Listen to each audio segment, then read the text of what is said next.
Libro de Apocalipsis, capítulo 3, versículos 14 al 22. Apocalipsis, capítulo 3, versículo 14, dice así la palabra del Señor. Y escribe al ángel en la iglesia en Laodicea: He aquí el Amén, el testigo fiel y verdadero, el principio de la creación de Dios, dice esto: Yo conozco tus obras, que ni eres frío ni caliente. Ojalá fueses frío o caliente, pero por cuanto eres tibio y no frío ni caliente, te vomitaré de mi boca. Porque tú dices: yo soy rico y me he enriquecido y de ninguna cosa tengo necesidad, y no sabes que tú eres un desventurado, miserable, pobre, ciego y desnudo. Por tanto, yo te aconsejo que de mí compres oro refinado en fuego para que sea rico, y vestiduras blancas para vestirte, y que no se descubra la vergüenza de tu desnudez, y unge tus ojos con colirio para que veas. Yo reprendo y castigo a todos los que amo. Sé pues celoso y arrepiéntete. He aquí yo estoy a la puerta y llamo.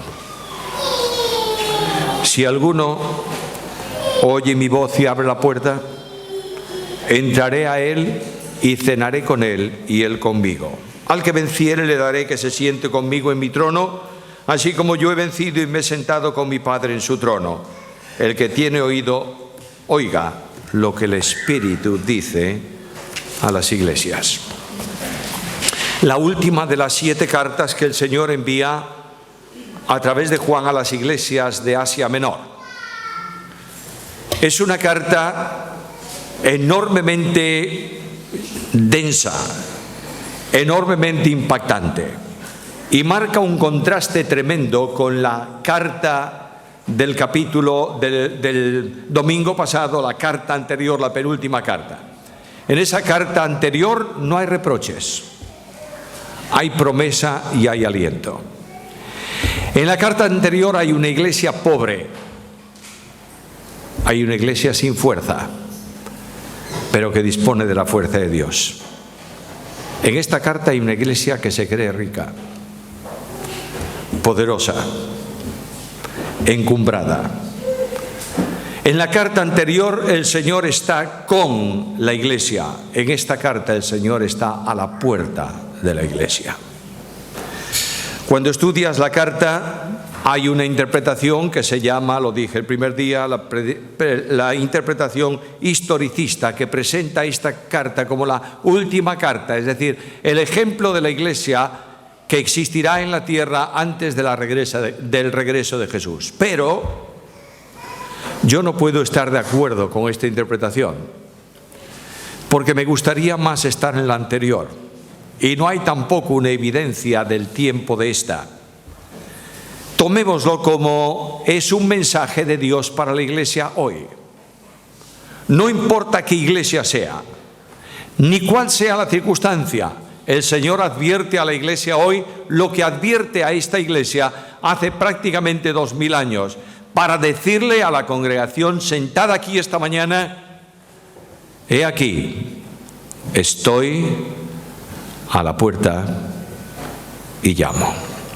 Hay 3 cosas, como en todas las iglesias. Primeramente, la iglesia y el Señor. En segundo lugar, el mensaje. En tercer lugar, la demanda. Primeramente, la iglesia. Escribe al ángel de la iglesia en Laodicea. ¿Qué es? ¿Quién era? ¿Dónde estaba? No tenemos ninguna referencia a esta iglesia. Sabemos que es una de las iglesias establecidas en Asia Menor. No sabemos quién la fundó, no sabemos si era grande o pequeña, aparentemente debe ser una iglesia grande. No sabemos tampoco cuáles eran las peculiaridades internas de la iglesia, pero lo que sabemos es que el nombre Laodicea obedece al nombre de la esposa de uno de los grandes de aquel tiempo. Levantó, reedificó esta ciudad en nombre de su esposa, que se llamaba Laodicea. ¿Y qué significa Laodicea? Bueno, Laodicea es una palabra compuesta de 2 voces, laos, pueblo, y tique juicio o gobierno, de modo que podría significar perfectamente el gobierno del pueblo. Tenía la ciudad grandes manantiales cerca de ella, a una pequeña distancia, tenía grandes manantiales de agua caliente. Esa agua fluía de la tierra en ebullición, a alta temperatura. La canalizaron a la ciudad para que sirviese en las casas, pero cuando llegaba a la ciudad era agua tibia. Y dicen algunos escritores de entonces que cuando alguien bebía en una fuente de esa agua, le producía inmediatamente náuseas. De modo que, fíjate en la Escritura, lo que Cristo dice en el entorno social de una ciudad. Y le dice: eres tibio, me das náusea. También esta ciudad tenía en su historia una experiencia bastante trágica en los últimos años. Y es que se habían producido una serie de terremotos que habían destruido la ciudad. La ciudad fue reconstruida con ayuda del Imperio Romano. Pero cuando el Imperio Romano envió mensajeros a los líderes de la ciudad para preguntarle: ¿qué necesitáis?, aquella gente arrogante respondió a Roma con estas palabras: me he enriquecido y no tengo ninguna necesidad. Cristo va a usar la frase que ellos conocen para decirles: esto es lo que vosotros decís acerca de mí. No se sabe quién fundó la iglesia, pero se supone que Epafras fundó esta iglesia, colaborador de Pablo, desde la ciudad de Colosas. No importa quién lo hizo, lo importante es que hay una iglesia establecida allí. Junto con la iglesia está el Señor, y el Señor se presenta con una serie de títulos. Primeramente, el Amén. En el Antiguo Testamento hay una referencia en el texto hebreo que llama a Dios el Dios del Amén, y que la Septuaginta lo tradujo como el Dios de la verdad. Está en Isaías capítulo 65 y versículo 16. Se presenta como el Dios firme, el Dios fiel, el Dios que es verdadero, el que garantiza el cumplimiento de sus promesas, el que habla solamente verdad, el que revela lo que es verdaderamente cierto. Es el amén de Dios. Cristo es el amén de Dios. ¿Cómo lo diré para que lo entendamos bien? Todas las promesas de Dios son en Cristo, sí, y en Cristo amén. De manera que Jesús es para nosotros esta mañana Dios en estado de amén. Es decir, Dios afirma y se cumple, porque Jesús mismo dijo: el cielo y la tierra pasarán, pero mis palabras no pasarán. Es el Dios supremo y soberano, pero es también el testigo fiel y verdadero, alguien que no puede equivocarse. ¿Sabéis por qué no puede equivocarse Dios? Porque no juzga las apariencias, juzga el interior. No está contento con lo que yo aparento, sino con lo que yo soy. Hay muchos creyentes que tienen serios problemas de juicio contra otros porque ven el exterior. Y ellos consideran que la manifestación, lo que se hace desde el exterior, afecta, es la expresión del interior. Está muy equivocado. Una persona puede aparentar una enorme santidad y ser un impío. Y otra persona puede aparentar lo que es menos santidad y ser un verdadero creyente en la presencia del Señor. El testigo fiel y verdadero. No podemos olvidar que Cristo vino al mundo para ser testigo o para dar testimonio de la verdad. En Juan capítulo 18, versículo 37, hace esta afirmación: yo he venido para dar testimonio de la verdad. Toda la revelación de Dios está en Cristo. Dios no puede decir nada más de esta iglesia que lo que Cristo dice aquí, el testigo fiel y verdadero. Finalmente, se presenta como el principio de la creación de Dios. Algunos que niegan la deidad de Cristo toman este texto y otros más para decir: aquí tenemos el principio de Cristo, fue el primer ser creado por Dios. No, lo que está diciendo la Biblia es que es el principio dinámico de la creación. Todo fue creado en Él, por medio de Él y para Él. Por tanto, la explicación que Pablo da de esta verdad es que Cristo es el creador. El apóstol Juan, en la introducción de su evangelio, en el prólogo de su evangelio, en el capítulo 1, hace una afirmación idéntica. En él fueron creadas todas las cosas y nada de lo que es hecho fue hecho sin él. La creación de Dios. ¿Sabes qué trae esto como consecuencia? Que lo que Jesús dice a la iglesia lo está diciendo también el Padre. Porque Jesucristo dijo: el que me ha visto a mí, ha visto al Padre. Y es más, Jesús dice: yo no hablo nada que no haya oído a mi Padre. Dios testifica de la iglesia en la Odisea. El mensaje para mí, lo he leído varias veces estos días, el mensaje para mí es impresionante. Comienza con una amonestación que hace en razón de una situación. Mira el versículo 15 y el versículo 16. Yo conozco tus obras, que ni eres frío ni caliente. Ojalá fueses frío o caliente, pero por cuanto eres tibio y no frío ni caliente, te vomitaré de mi boca. Creyentes tibios. Dice clarísimamente el versículo: no eres ni frío ni caliente. El problema es que cuando una persona es frío espiritualmente, se puede calentar en salvación por el Espíritu de Dios y darle vida nueva. Un cadáver es frío, un resucitado espiritualmente está caliente en el Espíritu. Estamos esperando y deseando que todos los creyentes sean fervientes en espíritu. Aquí no son ni una cosa ni otra cosa. No están cumpliendo con el compromiso de vida que Dios requiere para su iglesia y que requiere para cada uno de los creyentes. Esto genera un serio problema que lo encuentras en el versículo 16. Dice el Señor a la iglesia: por cuanto no eres tibio y no frío ni caliente, te vomitaré de mi boca. De otra manera, yo quiero ser muy claro. El Señor está diciendo: me das náusea por lo que tú eres.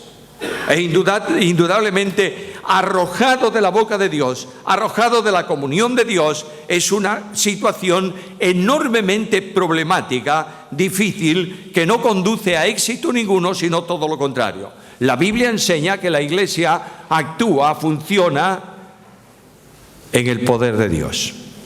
Y la Biblia enseña con toda claridad, y Cristo dice que separados de mí, nada podéis hacer. Es una solemne advertencia. Tu situación no puede continuar. Yo no estoy dispuesto a mantener una relación espiritual contigo en esa dimensión.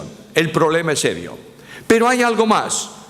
El orgullo y la arrogancia son razón de ser de esta iglesia. Versículo 17. Porque tú dices, lo dices tú dices: yo soy rico y me he enriquecido y de ninguna cosa tengo necesidad. Y no sabes que tú eres un desventurado, miserable, pobre, ciego y desnudo. La iglesia de la Odisea es una iglesia arrogante. No se sienten pobres, por tanto no van a pedir nada. ¿Por qué? Porque no lo necesitan. No están dispuestos a decir, como en la oración de Cristo: el pan nuestro de cada día, en sentido espiritual, dánoslo hoy. Los creyentes de las sociedades ricas, los creyentes de Europa y los creyentes de Estados Unidos especialmente, son creyentes que ya no miran al cielo.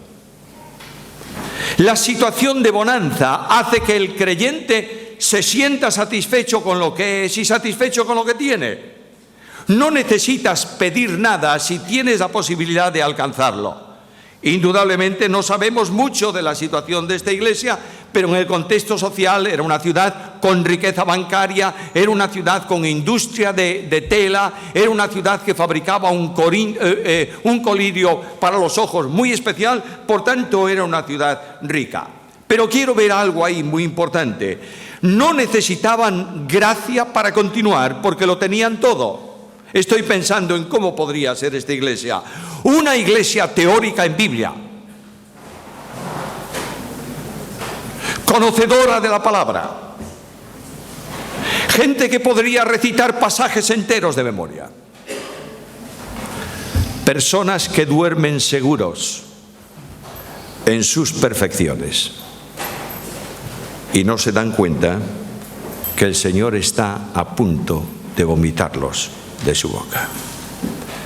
Me asombra ver un mundo de iglesias tradicionales que viven de la historia y del pasado. Me impacta un mundo evangélico en España y en Galicia más que en otros lugares, en donde los creyentes pueden definir a Jesús, definir el Espíritu Santo, definir la palabra, definir la iglesia, definir a los ángeles. Conocen la Biblia, pero viven al margen de la Biblia. Y Cristo está diciendo a la iglesia: tienes, pero no tienes. Una iglesia orgullosa. El segundo aspecto es una iglesia tan arrogante que dice: nos hemos enriquecido. ¿Cómo es esto? La iglesia no se puede enriquecer a sí misma. La riqueza de la iglesia procede de la gracia. El poder de la iglesia de la palabra y del Espíritu Santo de Dios. La riqueza de la iglesia, la dinámica de la iglesia, de Cristo Jesús el Señor, cabeza de la iglesia. Esta iglesia era una iglesia con gente muy parecida al fariseo en el templo que oraba al Señor diciéndole: te doy gracias porque no soy como los demás hombres. Estos publicanos no tienen razón de ser y vienen a orar. ¡Qué vergüenza! No quiero ni rozarme con ellos. Hermanos amados míos, hay cientos de personas en el mundo evangélico en España que se sienten perfectos, ignoran a sus hermanos y desprecian al pueblo de Dios. Además, ellos tenían otra arrogancia, la de alcanzar una posición espiritual por el esfuerzo propio. Cuando tú quieres llegar a ser algo por ti mismo, estás cometiendo el pecado más grande, porque no reconoces la dependencia con Jesús. La culminación de la soberbia está ahí en los versículos. Permíteme decirla muy rápidamente. No quiero extenderme mucho. De ninguna manera tengo necesidad. Estos habían llegado a todo. Pero cuando yo leo la biografía de Pablo, oigo a Pablo que dice, lo veíamos esta mañana en la clase bíblica, no lo he alcanzado. De modo que Pablo no lo había alcanzado, pero estos tenían todo. Una iglesia llena de sí misma, pero carente de Dios. Cuando Dios ve esto, va a decir algo muy serio, muy solemne a la iglesia y dice: lo que tú crees es mentira. Porque lo que yo detecto es que tú eres un desventurado. Desventurado es lo contrario a bienaventurado. De manera que la bienaventuranza, ¿cómo alcanzas tú las bendiciones de las bienaventuranzas? Escucha una de ellas. Bienaventurados los pobres en espíritu. De otra manera, el apóstol Pablo escribe la carta a los romanos en el capítulo 7 y pensando en las perfecciones de los hombres, en la gloria de los religiosos, en la superabundancia de vida de los que se creen modelos, dice aquellas palabras: miserable de mí, ¿quién me librará de este cuerpo de muerte? Pablo dice esto. Ellos dicen: no tenemos ninguna necesidad, lo hemos alcanzado todo. Dios le dice: eres un desventurado porque no eres pobre en espíritu. Yo quiero que notes esto, por favor. La vida cristiana consiste en un seguimiento a Jesús. ¿Lo crees o no? El apóstol Pedro habla de que el creyente tiene que seguir las pisadas del Maestro. ¿Crees que es verdad esto o no? ¿Qué es lo que Cristo dice? Aprended de mí que soy ¿qué? Manso y humilde de corazón, y hallaréis descanso para vuestras almas. La inquietud de muchas iglesias, las luchas internas en ellas, la conmoción de creyentes con creyentes, la falta de descanso, es evidencia que no estamos siguiendo a Jesús. Aprended de mí que soy manso y humilde de corazón. Dios dice algo más. No solamente eres un desventurado, eres un miserable. De manera que aquellos que creían que no tenían ninguna necesidad, Dios los llama miserables. Porque la riqueza de la iglesia, la riqueza de la vida cristiana, la calidad de vida del creyente, las metas de madurez espiritual, los recursos de la gracia descansan en aquel que, no teniendo nada, lleva unas manos vacías a Dios y dice: Señor, tengo necesidad de ti. Miserable. ¿Algo más? Mirad el versículo. Yo me he enriquecido. ¿Y qué dice Jesús? Eres pobre. Quienes se enriquecen ellos son pobres para Dios. El poder de una iglesia, la riqueza de una iglesia es venir vacía y ser llena de las riquezas de Dios en gloria en Cristo Jesús. ¿Eres un desventurado? ¿No vas a tener bendición? ¿Eres un miserable? No tienes forma de alcanzar nada. ¿Eres un pobre? No tienes nada, pero algo más. Eres también un ciego. En la ciudad de Laodicea, los peregrinos que venían del desierto venían muchas veces con un problema oftálmico. Ojos rojos, enrojecidos por el polvo y el aire del desierto. Y llegaban a la ciudad. Algunos casi no veían, pero recibían unas gotas de colirio. Y la visión se despejaba y podían ver. Cristo dice: no tenéis visión espiritual para distinguir la situación en que os encontráis. Cuando tú crees que tienes todo, eres incapaz de ver lo que te falta. Cuando tú crees que tienes poder, no vas a clamar por misericordia y por gracia. No tenían visión para distinguir la situación en que se encontraban. Por último, estaban desnudos en la ciudad de las telas. Una iglesia desnuda. ¿Qué es esto? Muy sencillamente, la vestidura del creyente no es otra que estar revestido de Cristo. De manera que cuando el creyente, un hombre, una mujer, se convierte, el Espíritu Santo de Dios lo sumerge en Cristo. ¿Vamos a tener un bautismo el sábado que viene? Bueno, el simbolismo perfecto. La persona está seca, fuera del agua, entra en el agua, se introduce en el agua y ¿qué sale? Revestido de agua. El agua le ha empapado y surge antes de una forma y luego de otra. Cuando tú crees en Cristo, el Espíritu Santo de Dios te toma y te sumerge en Cristo para que cuando salgas al exterior se vea poco o nada de ti y todo de Cristo. Los vestidos de perfección de la iglesia es ver a Cristo en la vida de los cristianos. Decía esto esta semana a personas que tenían un cierto concepto, tal vez un poco errado, de algunas de estas cosas. Quiero decirte, querido hermano mío, que la vida cristiana es la exhibición personal ante el mundo de la gloria, santidad y virtudes de Jesús. Quiero decirte que cuando un creyente vive a Cristo en identificación con Cristo, el Espíritu Santo está cumpliendo el programa de Dios que predestina a los cristianos para que seamos hechos conformes a la imagen de su Hijo. Este es el vestido de gloria de la iglesia. El vestido de gloria de la iglesia no son los años de su existencia. El vestido de gloria de la iglesia no es la grandeza de la gente que la rige. El vestido de gloria de la iglesia no es la tradición que ha recibido. El vestido de gloria de la iglesia no son conceptos teológicos. El vestido de gloria de la iglesia es Cristo. Y cuando Cristo no está en la iglesia está espiritualmente desnuda. ricos, arrogantes, desnudos para Dios. Cristo viene a dar un consejo.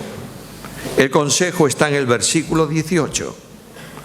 Leo el texto bíblico. Por tanto, te aconsejo. No viene a imponer. El Dios de la Biblia no obliga nunca a nadie para que haga lo que no quiere hacer. Pero el Dios de la Biblia dice aquí: yo te doy un consejo, tómalo porque soy yo el que te doy este consejo. Primero, compra oro para que sea rico. ¿No te llama la atención esto? De modo que son pobres. ¿Cómo va a comprar un pobre oro? ¿Cómo va a comprar oro un mendigo que no tiene nada? Además de esto, ninguna de las riquezas de Dios pueden comprarse. Él las da soberana y graciosamente al que las pide. Por tanto, aquí hay algo extraño. Y este asunto se resuelve fácilmente como un llamamiento a volver a la gracia sin condiciones. Escucha Isaías: a todos los sedientos, venid a las aguas. Ahora escucha: y los que no tienen dinero, venid, comprad y comed. Venid, comprad sin dinero y sin precio. ¡Qué fantástico es Dios! Dios no quiere que tú compres nada de lo que Él da, porque Él te lo da. Pero lo que quiere es que tú vengas sin nada para adquirir aquello que no tienes. Es un llamado a la iglesia a un retorno a Dios. Es un llamado a la iglesia a parar en el camino por donde va y a retroceder en otra dirección. Es un llamado a la iglesia para que busque recursos de poder en el único que los tiene, que es Cristo mismo. Hermanos amados míos, mis queridos hermanos, el Señor es testigo. Sabe que digo verdad. Que no pasa un día en que Susana y yo no estemos orando por la Iglesia Unida. Quiero decirte que esta iglesia necesita sin condiciones volver a Dios en un encuentro personal con Cristo. Llama a Dios a un vestido. ¿Qué dijo antes? ¿Estáis desnudos? Vístete, por favor. ¿Te atreverías a salir desnudo a la calle? No, solamente un loco. Pero mira lo que dice aquí. No solamente compra oro y entonces será rico, sino compra vestiduras blancas. Las vestiduras blancas son los vestidos propios del creyente. ¿Y cuáles son? Es precisamente las obras buenas que el creyente realiza, el testimonio que el creyente hace. Será revestida la iglesia de las acciones justas de los santos. Vestidura santa significa vestidos de santidad. La santidad es el enemigo más grande, la no santidad es el enemigo más grande de la iglesia. La vida cristiana no es una vida para vivir en santidad opcionalmente. La única manera de vivir la vida cristiana es santidad. Y una de las cosas que la iglesia tiene que hacer énfasis continuamente es que los creyentes que se llaman creyentes vivamos en santidad. Y vivir en santidad no es vivir en normas. Vivir en santidad es vivir a Cristo. Me sorprende mucho cuando voy a algunos lugares, muchas veces Susana y yo lo comentamos también, me sorprende mucho la liviandad que hay en muchos líderes de muchas iglesias. Bueno, si reprimimos esto, ¿pero es pecado o no es pecado? Bueno, ¿es contrario a la Biblia o no? Sí.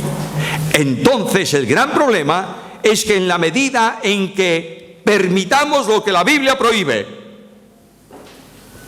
estamos impidiendo que el pueblo de Dios distinga la vida de santidad. Escúchalo, por favor. Si estás haciendo algo por lo que no puedas dar gracias a Dios, estás en pecado.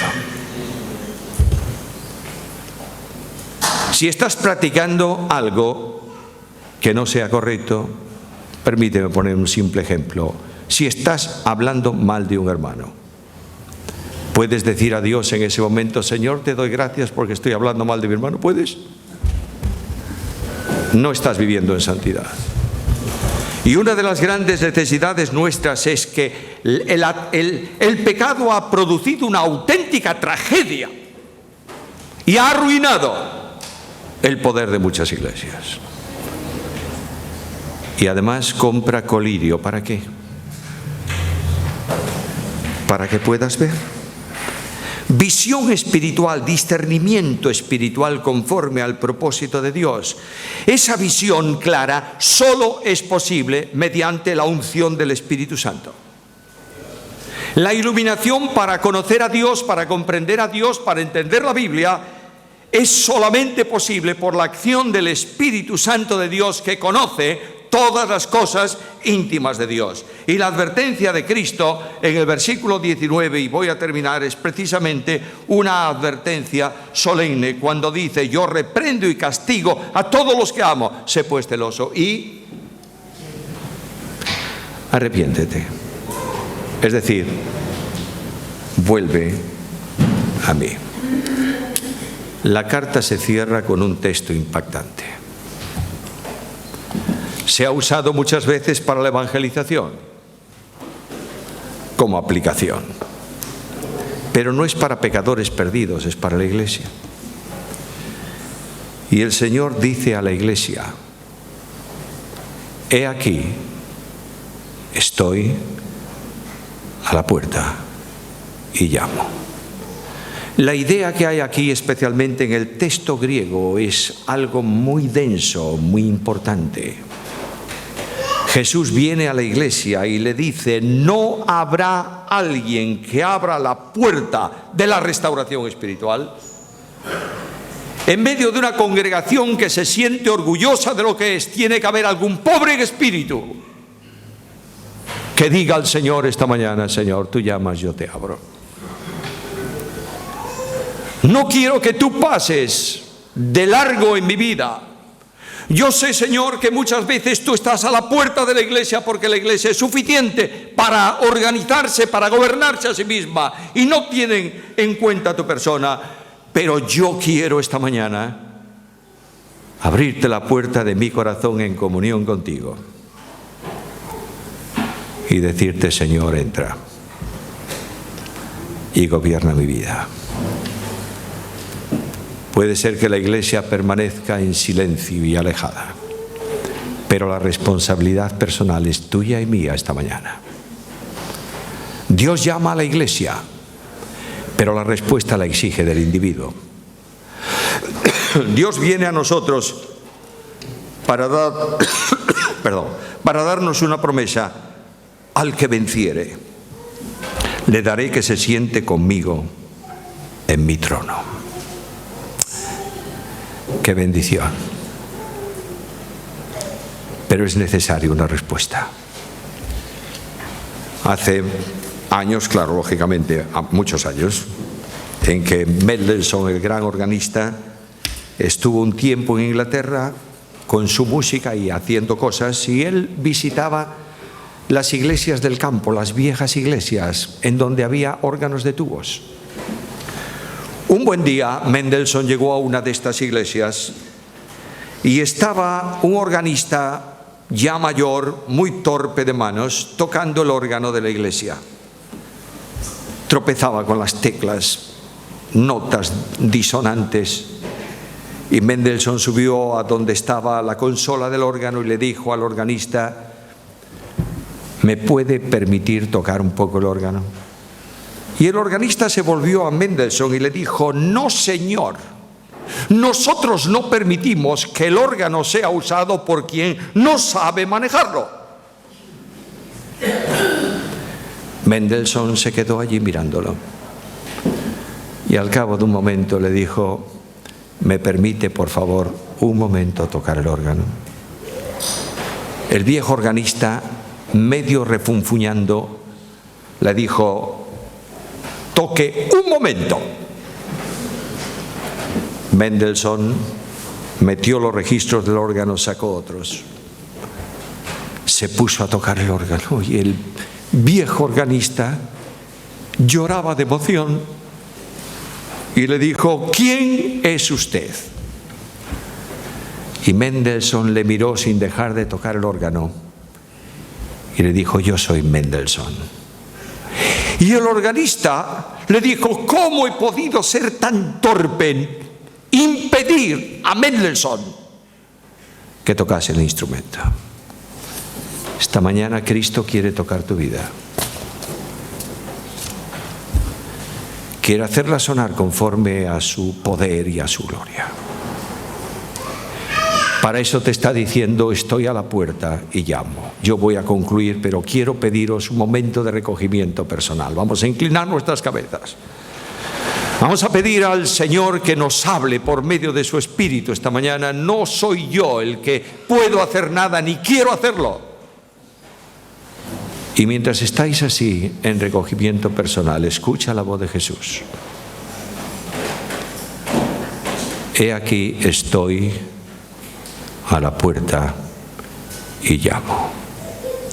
¿Habrá alguno que oiga mi voz y abra la puerta para una nueva experiencia de vida personal?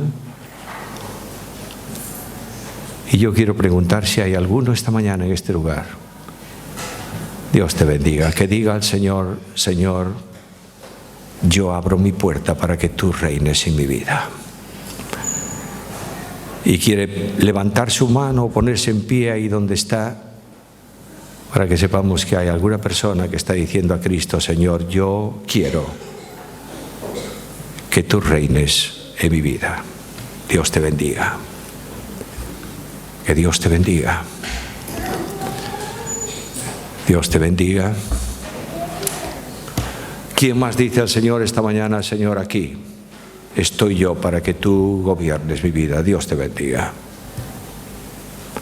Que Dios te bendiga. Que Dios te bendiga. Gracias, Señor.